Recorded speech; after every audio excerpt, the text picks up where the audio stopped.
दोस्तों, उत्तर प्रदेश की योगी सरकार ने उत्तर प्रदेश में आंगनबाड़ी भर्ती के लिए ऑफिशियल नोटिफिकेशन जारी कर दिया है। पूरे उत्तर प्रदेश में 23,753 पदों पर यह भर्ती कराई जाएगी, जिसके लिए आवेदन 13 मार्च 2024 से प्रारंभ हो चुके हैं। अगर आप भी इंटर पास आउट महिला हैं तो आप भी इस भर्ती के लिए आवेदन कर सकती हैं। दोस्तों, आंगनबाड़ी भर्ती के लिए कौन कौन पात्र है, आवेदन कौन कौन कर सकता है, आयु सीमा क्या है, किस जिले में कितनी वैकेंसी आई है, चयन कैसे होगा, आवेदन कैसे करना है और इनके अलावा और भी जानकारी मैं आपको इस वीडियो में साझा करूंगा, इसलिए आपको इस वीडियो को पूरा देखना है। चलिए तो शुरू करते हैं। दोस्तों, सबसे पहले हम बात कर लेते हैं पात्रता की, यानी इस भर्ती के लिए कौन कौन आवेदन कर सकता है। तो आप यहाँ पर देख सकते हैं विज्ञप्ति पदों की अर्हता एवं आवेदन पत्र भरने हेतु विशेष निर्देश।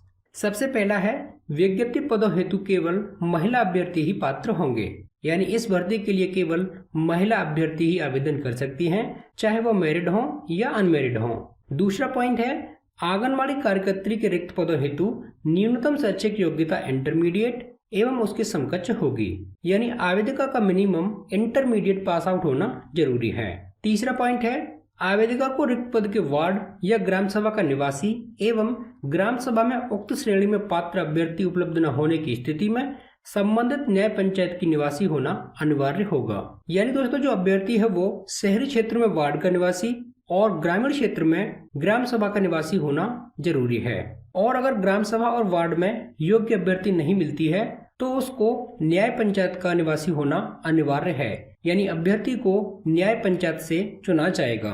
और दोस्तों, आपकी जानकारी के लिए मैं आपको बता दूं, एक न्याय पंचायत में काफी सारे गांव जुड़े होते हैं, लेकिन ये बहुत ही रेयर कंडीशन में होता है कि अभ्यर्थी को न्याय पंचायत से चुना जाए। 99% केसेस में अभ्यर्थी को वार्ड और ग्राम सभा से ही चुन लिया जाता है। चौथा पॉइंट देखिए, आवेदिका की आयु निर्धारित कट ऑफ तिथि को न्यूनतम 18 वर्ष एवं 35 वर्ष से अधिक नहीं होनी चाहिए, यानी जो आवेदिका है वो 18 वर्ष और 18 वर्ष से ऊपर होनी चाहिए और 35 वर्ष से अधिक की नहीं होनी चाहिए। पांचवा पॉइंट है विज्ञप्ति पदों हेतु केवल विभागीय वेबसाइट UP-आंगनवाड़ी-भर्ती.in पर ऑनलाइन आवेदन पर फॉर्म निर्धारित समयावधि के अंदर ही स्वीकार होंगे।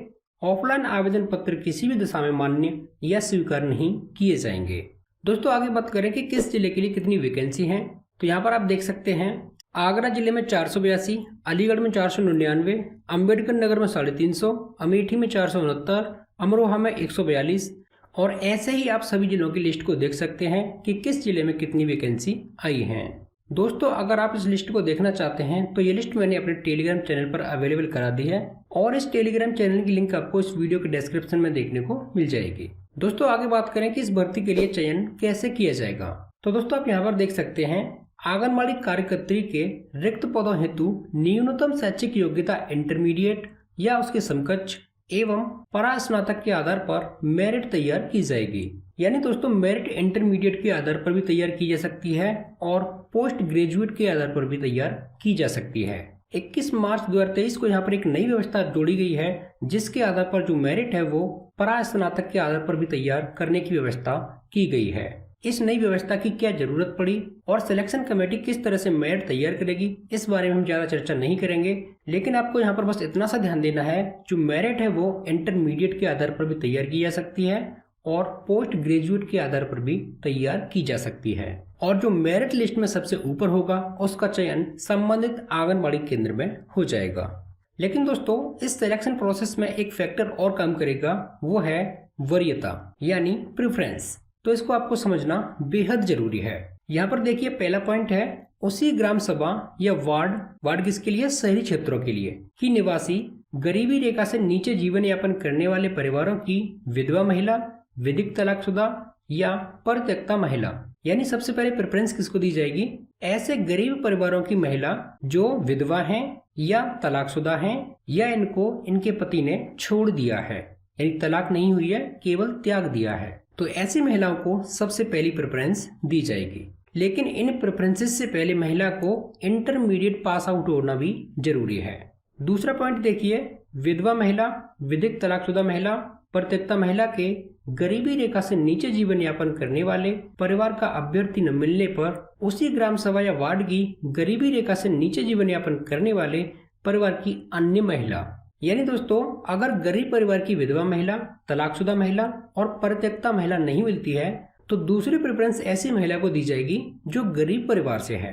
तीसरा पॉइंट देखिए, उपरोक्तानुसार अभ्यर्थी न मिलने पर गरीबी रेखा से ऊपर जीवन यापन करने वाली परिवार की महिलाएं, यानी पॉइंट नंबर 1 में वर्णित महिलाएं, पॉइंट नंबर 2 में वर्णित महिलाएं अगर नहीं मिलती हैं तो ऐसी महिलाओं को प्रेफरेंस दी जाएगी जो गरीबी रेखा से ऊपर हैं।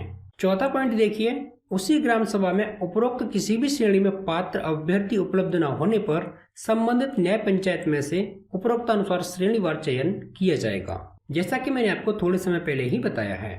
अगला पॉइंट है आरक्षण। जो पद जिस श्रेणी हेतु आरक्षित है उसी श्रेणी के आवेदन मान्य होंगे। अनारक्षित श्रेणी के पदों पर किसी भी जाति के आवेदन स्वीकार किए जा सकेंगे। यानी अगर कोई पद ओबीसी के लिए है तो वो ओबीसी के लिए ही रहेगा, एससी के लिए तो वो एससी के लिए ही रहेगा। लेकिन अगर कोई पद जनरल कैटेगरी के लिए है तो उस पद के लिए जनरल कैटेगरी की महिलाओं के साथ साथ अन्य कैटेगरी की भी महिलाएं आवेदन कर सकती हैं। इसके बाद आपको अपने डॉक्यूमेंट्स के बारे में कुछ ध्यान देना है। विधवा हेतु ग्राम पंचायत अधिकारी, संबंधित नगर निकाय द्वारा निर्गत मृत्यु प्रमाण पत्र एवं परिवार पंजिका की नकल ही मान्य होंगे।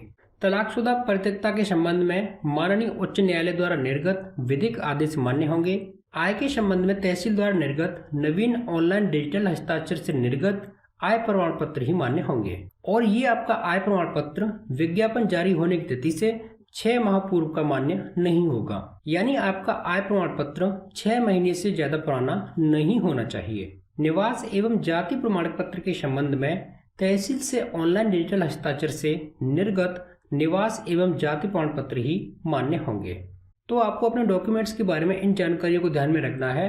अगर आप ऑनलाइन आवेदन करते समय कोई गलत डॉक्यूमेंट्स अपलोड करते हैं तो आपका आवेदन निरस्त भी किया जा सकता है। इसके बाद हम बात करते हैं फीस की। तो दोस्तों, मैं आपको बता दूं, आपकी जो फीस है, चाहे आप जनरल कैटेगरी से हो, ओबीसी से हो, ईडब्ल्यूएस, एससी, एसटी किसी भी कैटेगरी से हो, आपकी जो फीस है वो 1 भी रुपए नहीं लगेगी। आप फ्री ऑफ कॉस्ट इस भर्ती के लिए आवेदन कर सकती हैं। इसके बाद हम बात करते हैं आवेदन कैसे करें।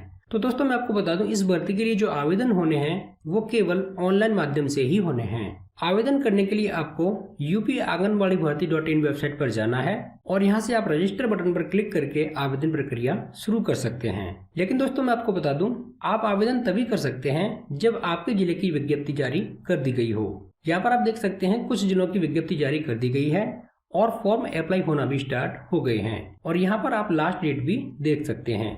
यानी दोस्तों, आवेदन प्रक्रिया कब शुरू होगी और आवेदन कब तक लिए जाएंगे ये आपके डिस्ट्रिक्ट की विज्ञप्ति पर डिपेंड करता है। अगर आपके डिस्ट्रिक्ट की विज्ञप्ति अभी तक नहीं आई है तो आप इस वेबसाइट को विजिट करते रहिए। कुछ समय बाद आपको अपने जिलों की विज्ञप्ति यहाँ पर देखने को मिल जाएगी और इसके बाद आप यहाँ पर आवेदन भी कर पाएंगे। सो आई होप आपको मेरे द्वारा दी गई जानकारी पसंद आई होगी। वीडियो पसंद आई है तो वीडियो को लाइक कीजिए, चैनल को सब्सक्राइब कीजिए और इस वीडियो को अपने दोस्तों के साथ ज्यादा से ज्यादा शेयर कीजिए। धन्यवाद।